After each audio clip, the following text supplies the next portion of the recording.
Operation clean bowled ने cricket की आड़ में पैसों का खेल खेलने वालों को बेनकाब किया तो कई राज्यों की क्रिकेट एसोसिएशन में खलबली मच गई। बिहार क्रिकेट एसोसिएशन ने आनंद फानन में स्टिंग के बाद कई अधिकारियों और अंपायर की छुट्टी कर दी। न्यूज 18 के ऑपरेशन क्लीन बोल्ड से खिलाड़ियों के चयन में होने वाले फर्जीवाड़े का पर्दाफाश हुआ है और खुफिया कैमरे में वो लोग कैद हुए जिन्होंने पैसों के लिए हुनरमंद खिलाड़ियों को मैदान में नहीं उतरने दिया। यानी क्रिकेट के साथ वर्षों तक ऐसा खेल खेला गया जिसमें खिलाड़ी पिसते चले गए। लेकिन न्यूज 18 के ऑपरेशन क्लीन बोल्ड से कई राज्यों की क्रिकेट एसोसिएशन में खलबली मच गई। मोटी रकम लेकर खिलाड़ियों का चयन करने वालों को 24 घंटे में घर पर बैठा दिया गया। ऑपरेशन क्लीन बोल्ड के बाद सबसे पहले बिहार क्रिकेट एसोसिएशन के पैनल में शामिल अंपायर डॉक्टर डीपी त्रिपाठी की छुट्टी कर दी गयी। उन्होंने महिला क्रिकेट टीम के चयन में पैसों के खेल की बात मानी थी। अपने से लड़की का रजिस्ट्रेशन कराना है।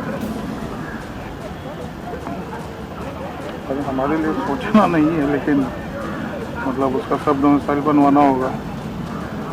कितना खर्चा उर्चा अंपायर डीपी त्रिपाठी पर आरोप है कि उन्होंने दूसरे राज्यों के कई खिलाड़ियों को बिहार से खिलाने के लिए फर्जीवाड़ा किया, जिस पर उन्हें बर्खास्त कर दिया गया। स्टिंग में बिहार की पुरुष क्रिकेट टीम के सिलेक्टर नीरज कुमार का भी नाम सामने आया, जिन्होंने बताया कि कैसे दिल्ली का एक खिलाड़ी बिहार की क्रिकेट टीम में अपनी जगह बना सकता है। उन्होंने कई ऐसे अधिकारियों के नाम भी लिए जो इस फर्जीवाड़े को अंजाम तक पहुंचाते थे।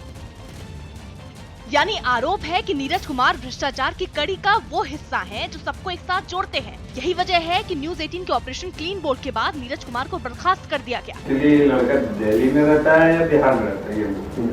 दिल्ली में रहता है। इसकी सारी चीज हमको यहाँ बनवाना पड़ेगा। स्कूल में एडमिशन, ये क्या माने इसका मार्कशीट, सारी चीज एवरीथिंग जो होता है, जो बीसीसीआई की जरूरत होती है, वो यहाँ का रिक्वायरमेंट अगर बिहार का ही होना चाहिए। नीरज कुमार को बर्खास्त करने के बाद बिहार क्रिकेट एसोसिएशन की मेन सिलेक्शन कमेटी को भी भंग कर दिया गया। इस कमेटी के चेयरमैन मनोज कुमार यादव पर भी कार्रवाई हुई। एसोसिएशन ने उन्हें उनके पद से बर्खास्त करने का फैसला किया। ऑपरेशन क्लीन बोल्ड में बिहार क्रिकेट एसोसिएशन के सचिव रविशंकर प्रसाद सिंह का भी नाम आया। नीरज कुमार ने दावा किया था कि पैसों के खेल में सचिव रविशंकर प्रसाद का भी बड़ा हिस्सा होता है। जब आप मिले हमसे या बात किए, रविशंकर सिंह को भी जरूरत पड़ता है, ये हमें भी पता है, ठीक है। लेकिन रविशंकर सिंह से मिलने से पहले आप अपनी कागज को मजबूत कर लेंगे, तब आपको मिलवाने में हमको सहूलियत होगा। बिहार क्रिकेट एसोसिएशन के सचिव रविशंकर प्रसाद पर कार्रवाई नहीं हुई, लेकिन जांच में नाम सामने आने पर उनके खिलाफ एक्शन लेने का भरोसा लिया गया। क्योंकि स्टिंग में बिहार क्रिकेट एसोसिएशन के कई अधिकारियों ने उन्हें भ्रष्टाचार की सीढ़ी का एक पायदान बताया, जिसके जरिए दूसरे राज्यों के कई खिलाड़ी बिहार क्रिकेट टीम में शामिल हो पाए और उन पर शिकंजा कसता जा रहा है। बिहार क्रिकेट एसोसिएशन के लीगल सेल की तरफ से सचिव रविशंकर प्रसाद पर कार्रवाई की मांग की गई। इस चिट्ठी को बीसीसीआई को भी भेजा गया। हालांकि एसोसिएशन ने इस चिट्ठी से पहले एसोसिएशन के सदस्य राजेश कुमार सिन्हा को बर्खास्त कर दिया। क्या रविशंकर प्रसाद सिंह के खिलाफ क्या कार्रवाई करेंगे आप लोग? प्रथम दस्तावेज जांच में अगर दोषी पाए जाएंगे तो निश्चित रूप से कोई कार्रवाई की जाएगी उन पर, जो सीओएम में निर्धारित किया जाएगा। ऑपरेशन क्लीन बोल्ड के असर के बाद राजधानी पटना में कई खिलाड़ियों ने प्रदर्शन किया। उन्होंने बिहार क्रिकेट एसोसिएशन के दोषी अधिकारियों और दूसरे लोगों पर कड़ी कार्रवाई की मांग की। देश किसान न्यूज 18 इंडिया और साथ ही इनका यह आरोप है कि जो भी बीसीए के पदाधिकारी इसमें संलिप्त हैं, उनके खिलाफ कड़ी से कड़ी कार्रवाई की जाए और उनको हमेशा के लिए प्रतिबंधित कर दिया जाए। खिलाड़ियों ने ऑपरेशन क्लीन बोल्ड के लिए न्यूज 18 को धन्यवाद दिया, क्योंकि न्यूज 18 क्रिकेट की आड़ में खेले जाने वाले पैसों के खेल को सबके सामने लेकर आया। आपके माध्यम से, न्यूज 18 इंडिया के माध्यम से भ्रष्टाचार उजागर किया गया है बिहार क्रिकेट एसोसिएशन में। तो अब वो वक्त आ गया है कि player association of anti corruption मैं एक गठन करूंगा और आपसे निरंतर उसका सहयोग लूंगा। वैसे प्रतिभावान खिलाड़ियों का चयन होगा। बिहार क्रिकेट एसोसिएशन की तरह न्यूज 18 के ऑपरेशन क्लीन बोल्ड ने रांची क्रिकेट एसोसिएशन में भी खलबली मचा दी, जिसका असर ये हुआ कि स्टिंग के जाल में फंसे एसोसिएशन के सचिव मोहम्मद वसीम पर कुछ ही घंटों में कार्रवाई हो गई।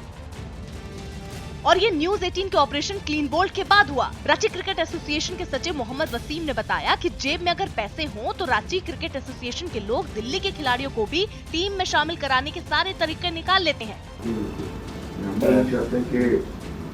आपको बाकी दे भी रहे हैं तो एक दूसरे को पता ना हो, पता नहीं। बाकी हम आपको बता देंगे ना आपको कि कैसे कहाँ पर है। जब भी हो तो मेरे नॉलेज में रहेगा कि हाँ उसके थ्रू वो मांग रहा है उसको देने के लिए, तो हम आपको मालूम हो जाएगा कि हाँ सारा जगह ये है। मोहम्मद वसीम के स्टिंग के बाद उन्हें भी बर्खास्त कर दिया गया। टीम के लिए चयन में होने वाले फर्जीवाड़े में लातेहार क्रिकेट एसोसिएशन के अमलेश कुमार का भी नाम सामने आया था, जिन्हें ऑपरेशन क्लीन बोल्ड के बाद सस्पेंड कर दिया गया। हालांकि ये असर अभी और भी बड़ा होने वाला है, क्योंकि कई ऐसे अधिकारियों के खिलाफ अब तक कार्रवाई नहीं हुई जिनके नाम स्टिंग में सामने आए हैं। बिहार सरकार ने ऐसे अधिकारियों पर भी कार्रवाई का समर्थन किया, लेकिन बीसीसीआई इससे बचती दिख रही है। न्यूज 18 ने इस मामले में बीसीसीआई के जनरल मैनेजर सबा करीम से बात करने की कोशिश की, लेकिन वो सवालों से बचते हुए निकल गए। हमने कल एक स्टिंग ऑपरेशन किया जिसमें बिहार क्रिकेट एसोसिएशन को तो पैसे मांग रहे हैं खिलाड़ियों को देते हुए।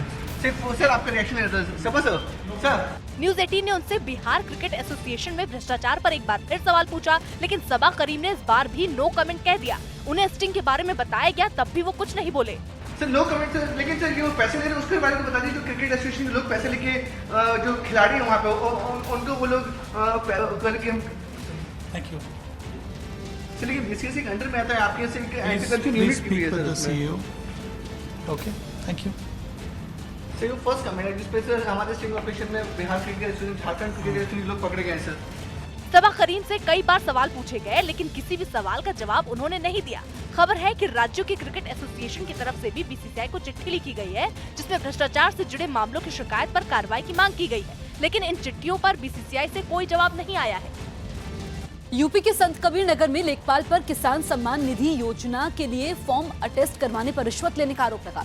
लेखपाल पर एक फॉर्म अटेस्ट करने के लिए 100 रुपए लेने का आरोप है, जिसका एक वीडियो भी सामने आया, जिसमें साफ दिखा कि दफ्तर में मौजूद लेखपाल फॉर्म अटेस्ट करने से पहले एक आदमी के हाथ से पैसे लेकर उसे अपनी जेब में रखता है और उसके बाद ही उसका फॉर्म आगे बढ़ाता है।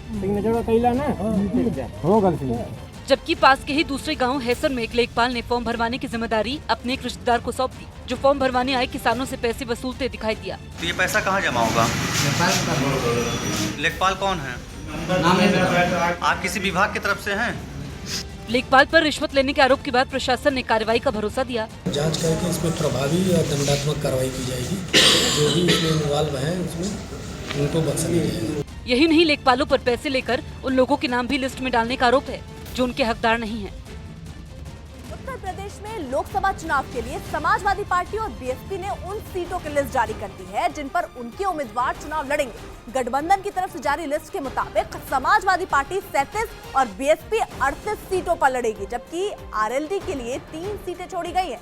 इनमें प्रधानमंत्री नरेंद्र मोदी लोकसभा क्षेत्र वाराणसी से समाजवादी पार्टी का उम्मीदवार बीजेपी को चुनौती देगा। इसके अलावा जो बड़ी सीटें समाजवादी पार्टी के खाते में आई हैं, उनमें लखनऊ, गाजियाबाद, इलाहाबाद, फूलपुर, कन्नौज और आजमगढ़ शामिल है। तो वहीं बीएसपी सहारनपुर, मेरठ, आगरा, अलीगढ़ और गाजीपुर समेत 38 सीटों पर ताल ठोकेगी, जबकि आरएलडी को मथुरा, बागपत, मुजफ्फरनगर की सीटें दी जाएंगी। इन 3 सीटों में एक सीट समाजवादी पार्टी ने अपने कोटे से आरएलडी के लिए दी है, जबकि सोनिया गांधी की रायबरेली और राहुल गांधी की अमेठी सीट से उम्मीदवार ना उतारने का ऐलान पहले ही किया जा चुका है। गलत इलाज से स्वाइन फ्लू के मरीज की मौत। छत्तीसगढ़ के राजनांदगांव में गलत इलाज की वजह से एक स्वाइन फ्लू के मरीज की मौत हो गई। यूपी के फर्रुखाबाद में दुल्हा दुल्हन ने वरमाला से पहले पुलवामा हमले के शहीदों के लिए 2 मिनट का मौन रखा। यूपी के वाराणसी में बैंक कर्मियों की इमरजेंसी बटन दबाने के बाद लूट के इरादे से घुसे लुटेरे फायरिंग करते हुए फरार हो गए। राजस्थान के अजमेर में एक महिला भिखारी की आखिरी इच्छा के तौर पर करीब 6,60,000 रुपए पुलवामा में शहीद हुए परिवारों को दिए गए। यूपी के कानपुर में मोबाइल छीन कर भाग रहे 2 लुटेरों को पकड़कर लोगों ने जमकर पिटाई कर दी। बिहार के मुजफ्फरपुर में लूटपाट की योजना बना रहे 10 बदमाशों को पुलिस ने हथियार के साथ गिरफ्तार किया।